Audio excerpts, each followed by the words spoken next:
It was just going back into a place that I really wanted to forget, but I had to dig inside of myself to be as transparent as I could be.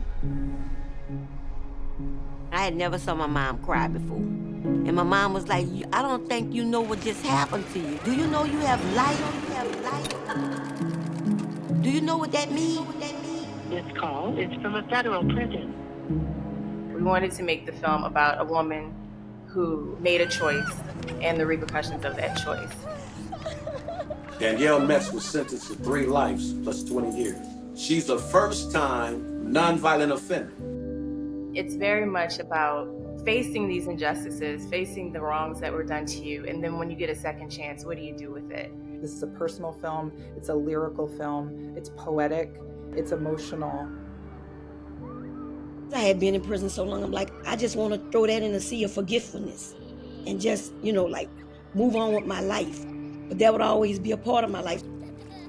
With me expressing the pain and revisiting it, I began to heal from it. I knew that we wanted to approach the storytelling in a way that it hadn't been before, and we owe Danielle that. And when we think about the large conversations that we have about prison reform, it's often men, Black men that we see. And it is women like Danielle and those women that she was in prison with. Those stories get lost. There's this dehumanization that Danielle is speaking to allows for sweeping sentences that are insurmountable lengths of time to be granted to people without a real consideration of what that means. And in Danielle's case, the jury was given erroneous sentencing recommendations. Missing everything of your kid's life. How am I gonna get out this place? If you've been out of somebody's life 23 years, that's how long it probably takes to get things back to normal. Louisiana have the highest rate of incarceration and the highest rate of wrongly convicted. It's never gonna end. What are we doing? What are we doing? We only bringing more damage and harm to society. I didn't ever want to lose hope. So I always kept thinking about my children and I have to make it back there.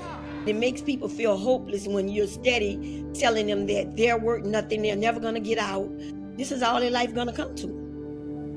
When I first came through the door, it felt different. It was very hard, but when I came home and I would see this glitter in my mom's eyes, and she was just happy to see me walk through the house.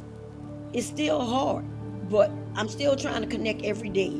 Some days it's not a good day, and when I come off my trips, my son, I tell him sometimes, I just want to get in his arms and cry like a little baby. And he said, what happened? I said, well, I went out here and this happened or that happened.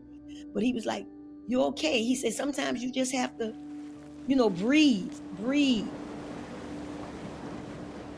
Our audience is the incarcerated, the formerly incarcerated, the family and loved ones of those who are incarcerated.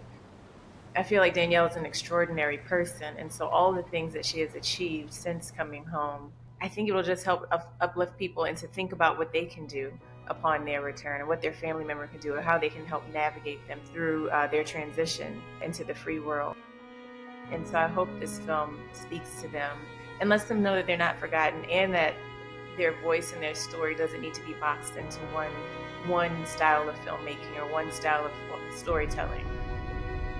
I'm so grateful. You don't know how grateful I really am. I can't even put it into words.